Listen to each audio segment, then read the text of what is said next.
Carlos Santana is more than the 19 home runs he rode in on. He's more than the healthy OPS and other power numbers that he's shown over the years.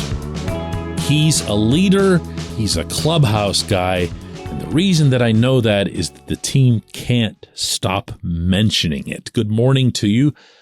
Good Wednesday morning. I'm Dejan Kovacevic of DK Pittsburgh Sports. This is Daily Shot of Pirates. It comes your way bright and early every weekday if you're into football and or hockey. I also offer daily shots of Steelers and Penguins where you found this.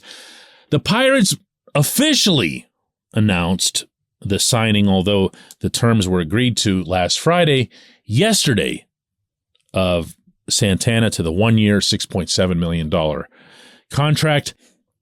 In turn, they put out a press release in which a written statement from Ben Cherington said, "We look forward to welcoming Carlos to Pittsburgh and to our clubhouse," in which Cherington, in a meeting with reporters, said that Carlos has great leadership skills.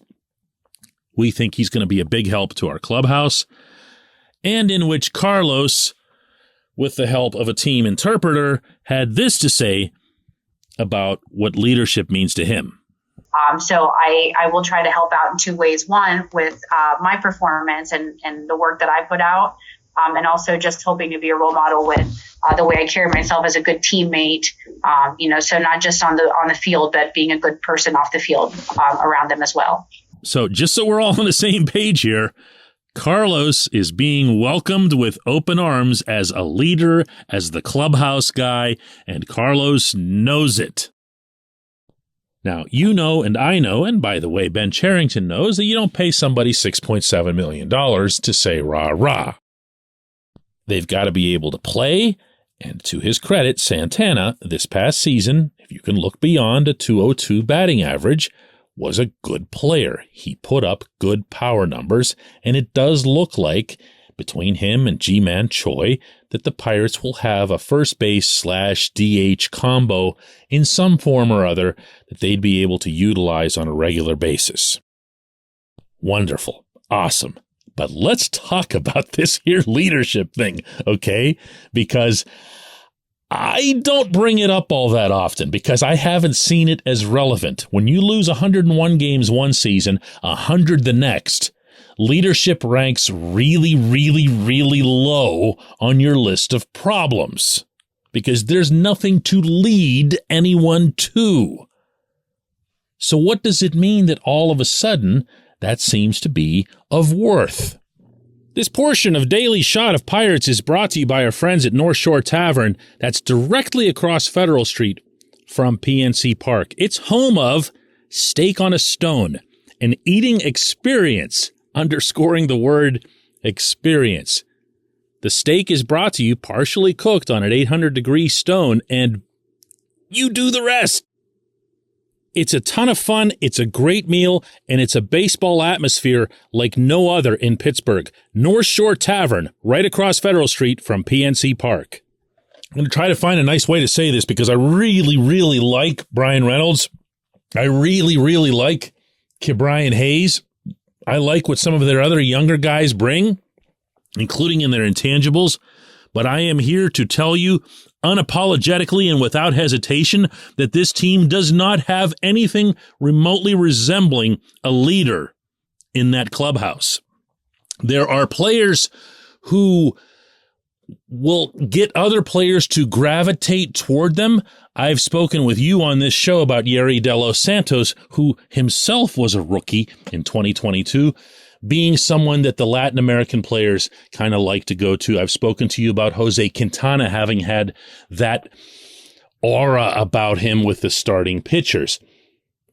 The hitters, they went to Daniel Vogelback, but it wasn't so much in a leadership rah-rah thing. They went to him for hitting tips.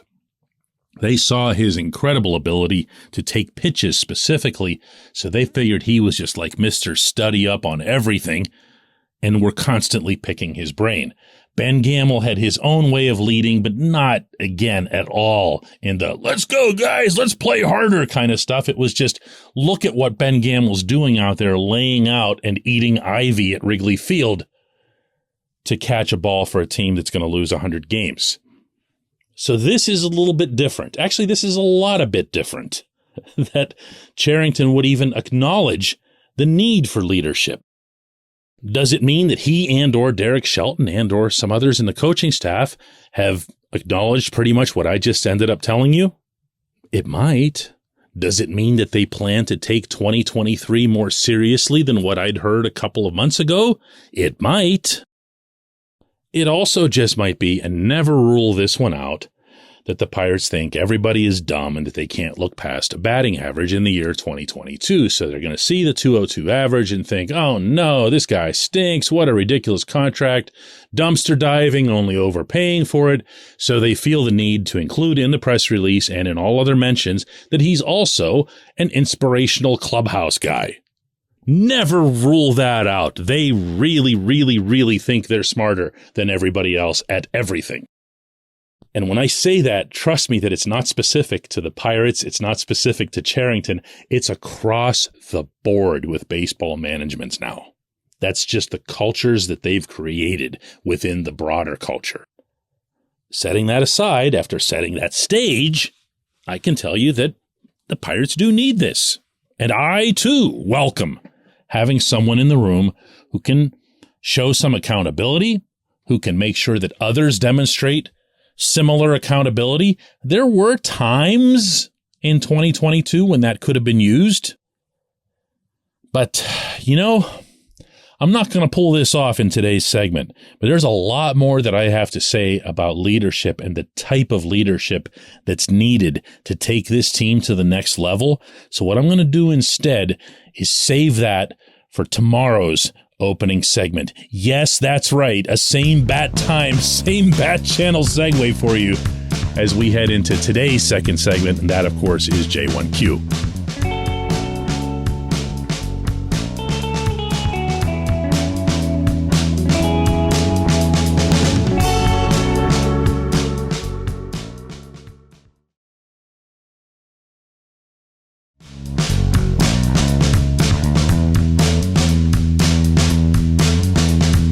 Today's J1Q comes from Braden Pavlik, who says, DK, I see these reports from verified sources that the Pirates are active in looking for pitchers and outfielders.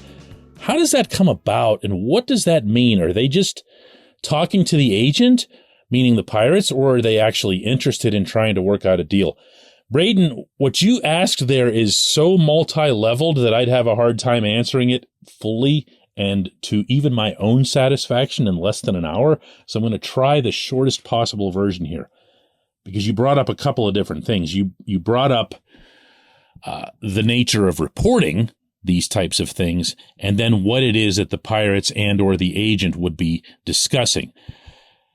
Here's what I know from my own experience in the business, and now, of course, in owning a media company and working with our current beat reporters on how they deal with this sort of thing. The information, the type of information that you're describing almost always comes from the agent. And it comes from the agent because the agent wants to get out to the public that there is interest in his client. Because if there isn't interest in his client from X number of teams, and if those teams aren't named, then it looks like nobody wants his client. And if there's nobody who wants his client or nobody who's known to want his client, then there's no competition for the client's services. And the agent, of course, doesn't get his 10 to 15%. So it's incumbent and it's common practice for the agent to call up someone like me or email someone like me. I got one of these 3 days ago, actually. And they say, hey, the Pirates are one of 5-6 teams that are in on my guy. So even though more often than not they won't tell you who the other teams are, enough reports emerge, and there are enough aggregators out there, meaning not reporters, but just people who collect actual reporters' work, that you can say, well, the Pirates, the Cardinals, the Angels, and the Twins have all been connected to this guy. So there are at least 4 teams known to have expressed some level of interest. Now, to the other part of your question, the level of interest, this time of year, unless it's an extraordinary situation like an Aaron Judge or a player that's just of such prominence that you're measuring every syllable spoken or written anywhere about him, the Pirates reaching out to a player almost always means nothing more than that they contacted and said, we're interested and stay in touch. That's it. Over the weekend, there were multiple reports about a pitcher, a right-handed pitcher, who was in the Phillies rotation for a time last season. I don't remember his name, because I was busy covering football in Indianapolis, but you've probably heard about him, so you know. And our football writer, Chris Halleck, who's sitting there with me, once covered this pitcher while he was with the Texas Rangers, so he had a contact with the agent. So Chris, this is about an hour before kickoff, is making his own calls to try to help out Alex Stumpf, our baseball beat writer, and he's reaching this agent, and the agent is exchanging some more information and saying this and that and whatever else here, and he wouldn't get into any kind of term or dollars or whatever that the Pirates had or hadn't offered. And when Chris came back and shared this information with me, I told him the same thing I'm telling you, which is that this doesn't mean anything, at least not now.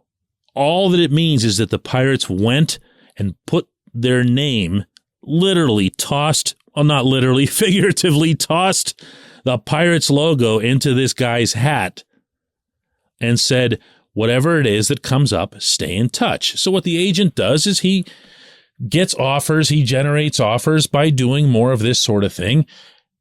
And then once push comes to shove, since he promised Ben Cherington a phone call or a text, he reaches out to Ben, lets him know what's going on.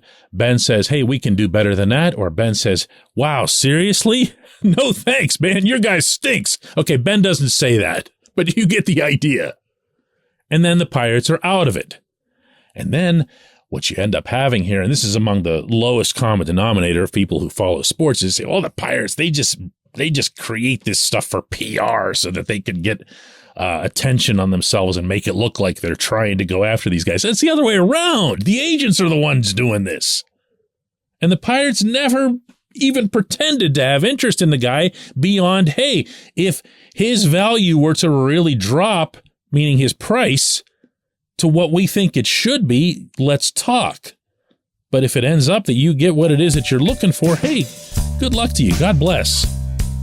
There, how'd I do, Braden? How was that? I appreciate the question. That's good stuff. I appreciate everybody listening to Daily Shot of Pirates. We'll do another one of these tomorrow.